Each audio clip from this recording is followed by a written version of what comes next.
मैं किसी में फर्क नहीं करता, ना रागी में, ना बैरागी में, ना अम्मा में, ना अम्मी में, ना खबर बनाने वाले में, ना खबर बनने वाले में, ना कर्म में, ना करामात में, ना पूरब में, ना पश्चिम में, ना उत्तर में, ना दक्षिण में, ना इंसान में, ना बेजुबान में, ना सेवा में, ना भगवान में। मैं पानी हूं, मैं किसी में फर्क नहीं करता। इसीलिए एस्ट्रल पाइप्स, जो 25 सालों से समर्पित है साफ पानी पहुंचाने के लिए, बिना कोई फर्क किए, भारत का भरोसेमंद पाइप एस्ट्रल।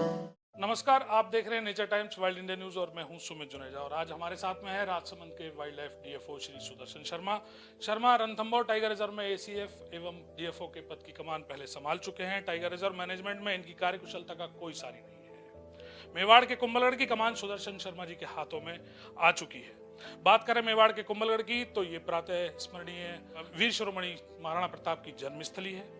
मेवाड़ में बाघों को बसाने की मांग दशकों पुरानी है। यहाँ टाइगर 70 से 80 के दशकों में पाए जाते थे, जिसके रिकॉर्ड्स हैं वो यहाँ के तोड़गढ़ रावली के एफआरएच के रजिस्टर में मौजूद हैं।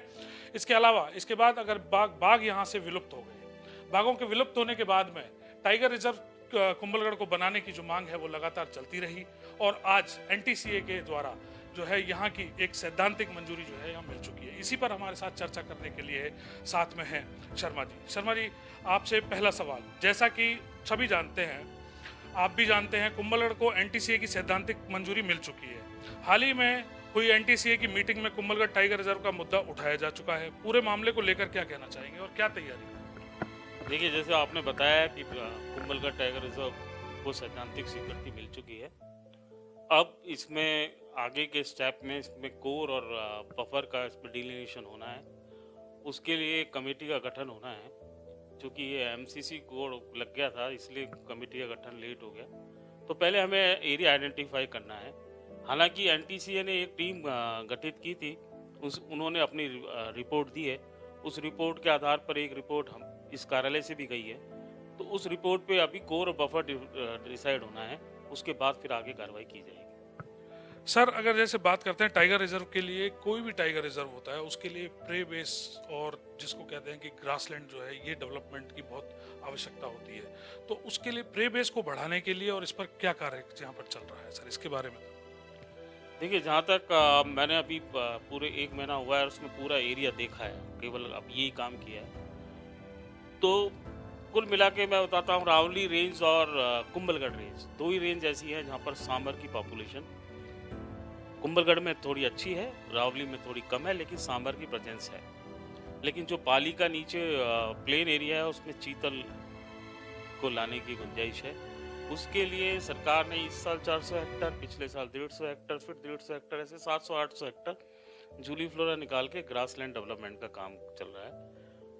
अब उसमें चीतल को इंट्रोड्यूस करना है, उसका प्लान बना के भेजेंगे और हो सकता है सर्दियों में हम यहाँ चीतल लाएं। सर, जैसे कि अगर हम बात करते हैं कि थिन बेल्ट को लेकर जो है समस्याएं जो है, मतलब जो ये बातें काफ़ी आती रही हैं, लगातार आ रही हैं, और ऐसा राजस्थान में कोई ऐसा टाइगर रिजर्व नहीं है कि जहां थिन बेल्ट की समस्या ना हो। ऐसे में प्रस्तावित कुंभलगढ़ टाइगर रिजर्व में जहां जहां थिन बेल्ट है, वहां आसपास के लैंड एक्विजिशन के लिए क्या प्रयास चल रहे हैं? देखिए, मैं बताऊँ, टाइगर रिजर्व में जैसे मैंने बताया, कोर एंड बफर डिसाइड होगा, और जहाँ कोर डिसाइड होगा वहाँ पर वॉलंटरी रिलोकेशन का मसला है, ना कि acquisition of land. Acquisition of land हमें वाइल्ड लाइफ एक्ट में पावर है नहीं। लोग सहमति से देंगे तो उसको ली जा सकती है। जहाँ तक कोर का डिसाइड, उसमें दो चीज़ें हैं। जैसा आपने कहा कि थिन बेल्ट है, 5 से 15 किलोमीटर तक की इसकी विड्थ आती है। कई जगह विड्थ बहुत कम है, वहाँ पर WI और किसी संस्था यहाँ पर जो पहले काम कर चुके हैं उनसे बात करके उसमें कैसे उसको प्रोटेक्ट किया जाएगा, कैसे उसकी फेंसिंग की जाएगी, ये बहुत इम्पोर्टेंट है। लंबाई में कोई समस्या नहीं है, ब्यावर से लेकर पिंडवाड़ा तक घूम के देखा है, कंटिन्यूस फॉरेस्ट है। दूसरा, रोड बहुत से हैं जो मेवाड़ से मारवाड़ की ओर जा रही हैं। मैं आपको रावली टाटगढ़ की बात करूं तो रावली टाटगढ़ में ही के 10 रोड है जिसमें ट्रैफिक चलता है, जो जंगल को पूरा फ्रेगमेंट करता है। कुंभलगढ़ में 5 रोड्स हैं जो इधर राजसमंद से पाली डिस्ट्रिक्ट की ओर जा रही है या उदयपुर जा रही है।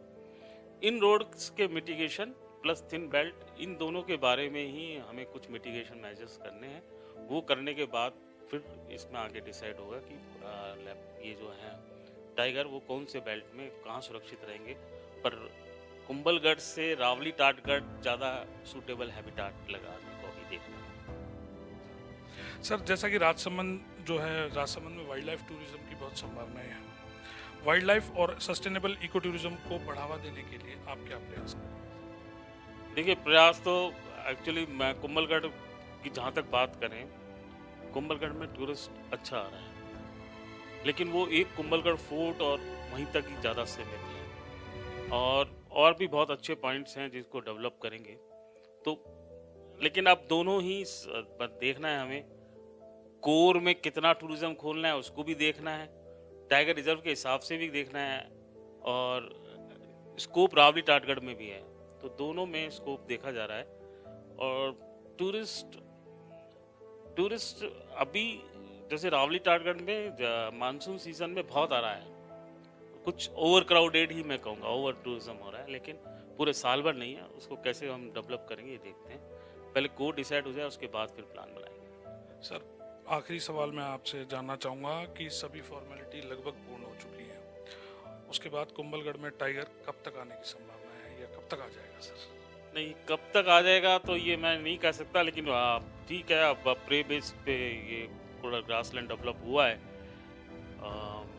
प्लान बना के भेजेंगे कि सर्दियों में प्रे बेस को हम यहाँ लाएं, और प्रे बेस लाने के फिर 1 साल तो आपको चाहिए उसको डेवलप करने में। तो यदि सब कुछ सही चलता रहा तो नेक्स्ट ईयर विल होप कि टाइगर लाएं। धन्यवाद सर। तो आप हैं DFO wild life Rajsamand Sudarshan Sharma ji, और इसी तरीके की वाइल्ड लाइफ और टूरिज्म को लेकर इंटरेस्टिंग स्टोरी और जानकारी देखते रहने के लिए लगातार देखते रहिए हमारा channel nature times wild India news. धन्यवाद।